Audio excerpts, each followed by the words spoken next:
저 한 절, 여러분 한 절 번갈아 교독하도록 하겠습니다. 제가 먼저 1절 읽겠습니다. 안디옥 교회에 선지자들과 교사들이 있으니 곧 바나바와 니게르라 하는 시므온과 구레네 사람 루기오와 분봉왕 헤롯의 젖동생 마나엔과 및 사울이라. 주를 섬겨 금식할 때 성령이 이르시되 내가 불러 시키는 일을 위하여 바나바와 사울을 따로 세우라 하시니 이에 금식하며 기도하고 두 사람에게 안수하여 보내니라. 두 사람이 성령의 보내심을 받아 줄루기아에 내려가 거기서 배 타고 구브로에 가서 살람에 이르러 하나님의 말씀을 유대인의 여러 회당에서 전할세 요한을 수행원으로 두었더라. 온 섬 가운데로 지나서 바보에 이르러 바예수라 하는 유대인 거짓 선지자인 마술사를 만나니 그가 총독 서기오 바울과 함께 있으니 서기오 바울은 지혜 있는 사람이라 바나바와 사울을 불러 하나님의 말씀을 듣고자 하더라. 이 마술사 엘루마는 이 이름을 번역하면 마술사라. 그들을 대적하여 총독으로 믿지 못하게 힘쓰니 바울이라고 하는 사울이 성령이 충만하여 그를 주목하고 이르되 모든 거짓과 악행이 가득한 자요 마귀의 자식이요 는 의의 원수요 주의 바른 길을 굽게 하기를 그치지 아니하겠느냐. 보라 이제 주의 손이 내 위에 있으니 네가 맹인이 되어 얼마 동안 해를 보지 못하리라 하니 즉시 안개와 어둠이 그를 덮어 인도할 사람을 두루 구하는지라. 이에 총독이 그렇게 된 것을 보고 믿으며 주의 가르치심을 놀랍게 여기니라. 아멘. 이 사도행전 13장은 사도행전 전체에서도 아주 중요한 장에 위치합니다. 왜냐하면 지금까지는 이 예루살렘 교회, 예루살렘 지역, 사마리아 정도까지가 중심으로 흘러왔던 얘기라면 이제부터는 안디옥 교회라는 새로운 거점을 중심으로 선교 이야기가 펼쳐지기 때문이에요. 물론 여전히 예루살렘 교회와 면밀한 협력 관계를 유지하고는 있지만 이제부터는 진짜 이 사도 바울이라는 이 인물을 위시하여서 여러 선교적 활동들이 대부분 이 이방인들, 그동안 복음을 접하지 못했던 낯선 이들에게 전해지는 스토리가 이제 펼쳐진다는 것입니다. 바로 그 시작이 오늘의 이제 1절인데요. 안디옥 교회에 이미 리더십이 좀 세워져 있다고 말을 합니다. 이제 막 1년 좀 넘었을 교회인데 어떤 리더십인가 봤더니 눈에 띄는 특징이 좀 보여요. 1절에 바나바는 우리가 잘 아는 인물이고 그 다음 니게르라 하는 시므온이라 하는데 이 니게르라는 말은 이제 검다라는 뜻이잖아요. 그래서 아마 추정키로 충분히 이 사람은 흑인이었으리라 이제 추정을 하고요. 그 뒤에 이어지는 구레네 사람 루기오도 이 구레네가 이 북아프리카에 있는 리비아라는 나라의 도시니까 이 사람도 이제 흑인 계통의 사람이다라고 충분히 추정합니다. 그것에 이어서 바로 뒤에 있는 분봉왕 헤롯의 젖동생이라는 배경을 가진 마나엔도 지금 리더로 세워져 있죠. 이 분봉왕 헤롯이라는 건 그 세례 요한을 불법으로 처형했던 그 성경에 나오는 그 헤롯 안티파스인데 그의 그러니까 그와 한 어머니를 모시고 있던 동생이 이제 이 마나엔이라는 거죠.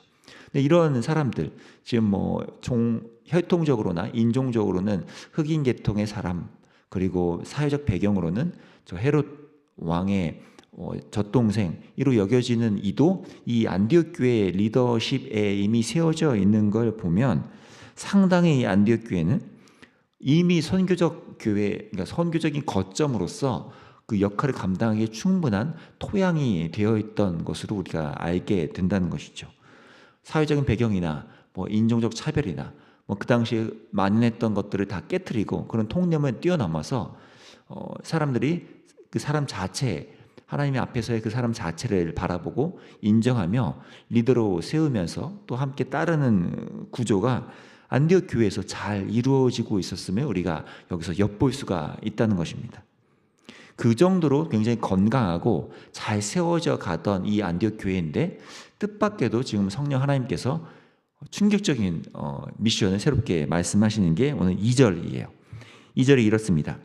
주를 섬겨 금식할 때에 성령이 이르시되 내가 불러 시키는 일을 위하여 바나바와 사울을 따로 세우라 하시니. 지금 바나바와 사울을 콕 집어서 성령 하나님이 따로 불러 뭔가를 미션을 주기로 결정하시는데요. 우리가 잘 아시다시피 성경이 어떤 인물들을 쭉 나열할 때는 성경 특성상 당시의 중요한 인물 또 명망과 평판이 좋았던 인물 순으로 적는 것을 우리가 알고 있다면, 바나바는 당시 안디옥 교회에서 거의 최고 리더, 최고 지도자격이었음이 분명하고요. 사울은 아마 그 리더 중에서도 가장 이제 막내뻘이라고 우리가 충분히 볼 수가 있습니다. 뭐 오늘날 지금 우리 식으로 이제 변환해서 표현하자면, 당시 안디옥 교회에 뭐 담임 목사님 뻘 되는 바나바와 맨 막내 뻘 사역자인 사울을 지금 성령께서 따로 세워 불러내라고 하신 거죠. 그리고는 어떻게 하시는 거예요? 이들을 새로운 선교지로 보내려고 하시는 겁니다. 그러면 교회 입장은 좀 당황스럽지 않겠습니까?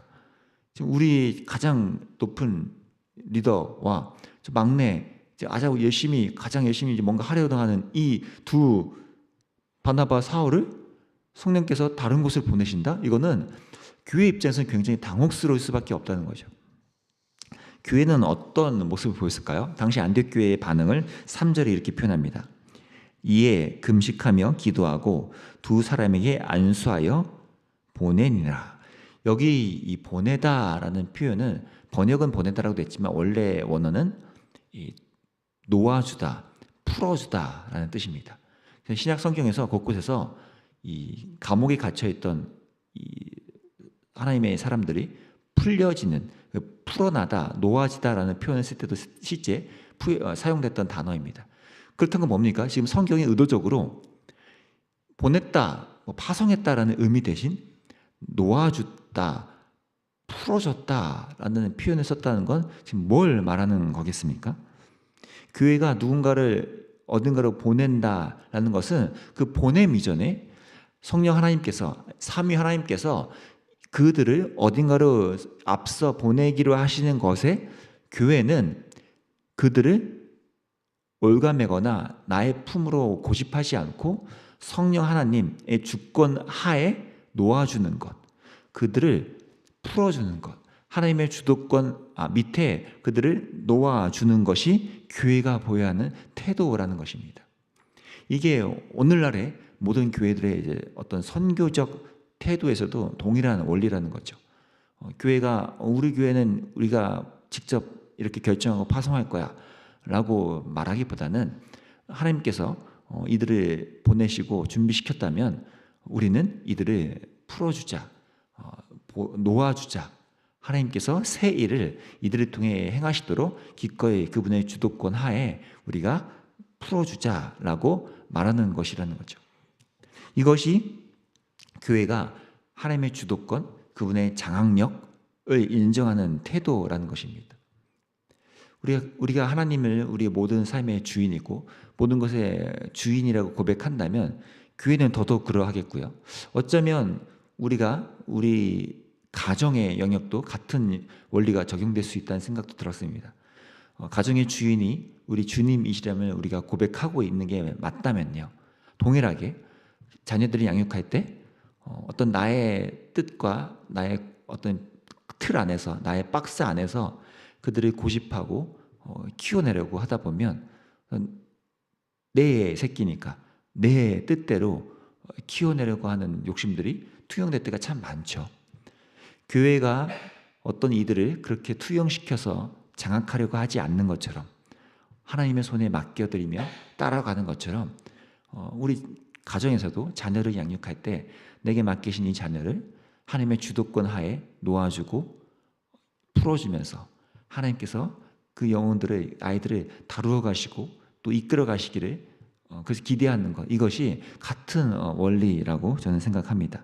그러할 때 우리가 늘 말로만 고백하던 우리의 참 부모, 너의 참 부모가 하나님이심을 우리 아이들에게 잘 전달할 수 있겠다는 것이죠.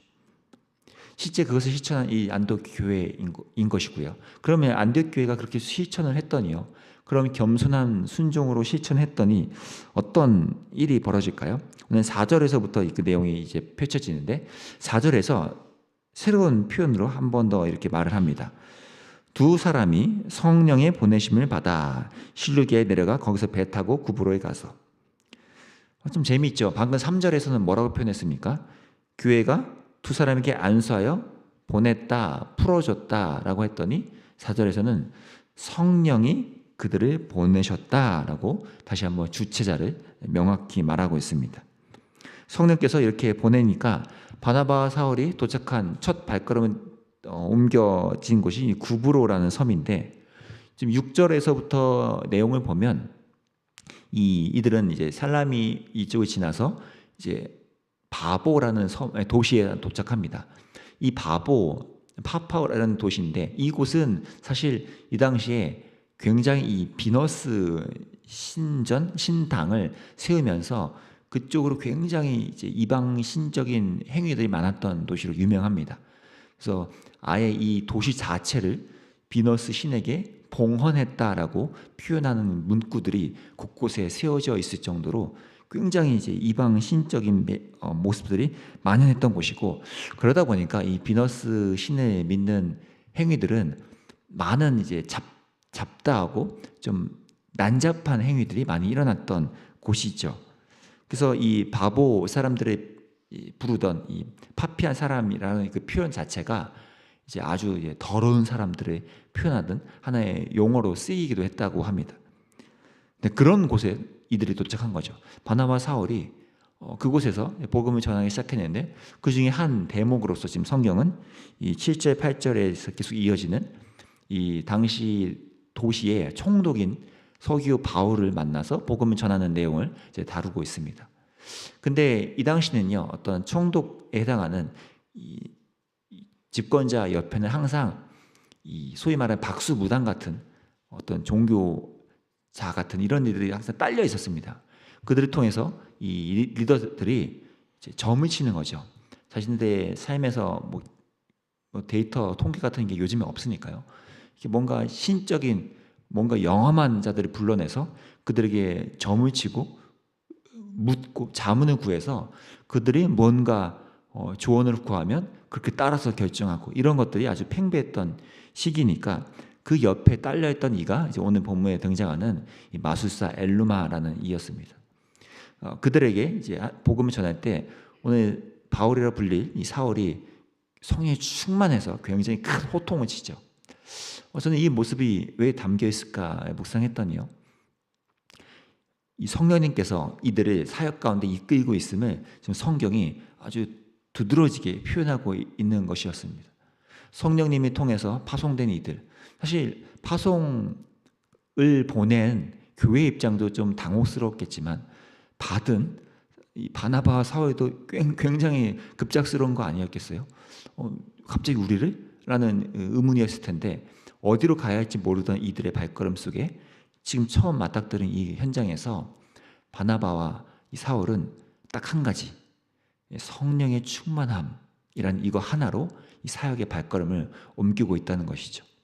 다른 어떠한 구체적인 선교 자료나 연구나 이런 것이 충만치 않았음에도 이들은 이 성령의 충만함이라는 이 하나로 복음의 지경을 넓히는 데 사용되고 있다는 것입니다. 지금 이렇게 새로운 선교 이야기가 펼쳐지는 거에 있어서 성경은 이 성령의 충만함을 계속 강조하고 있죠.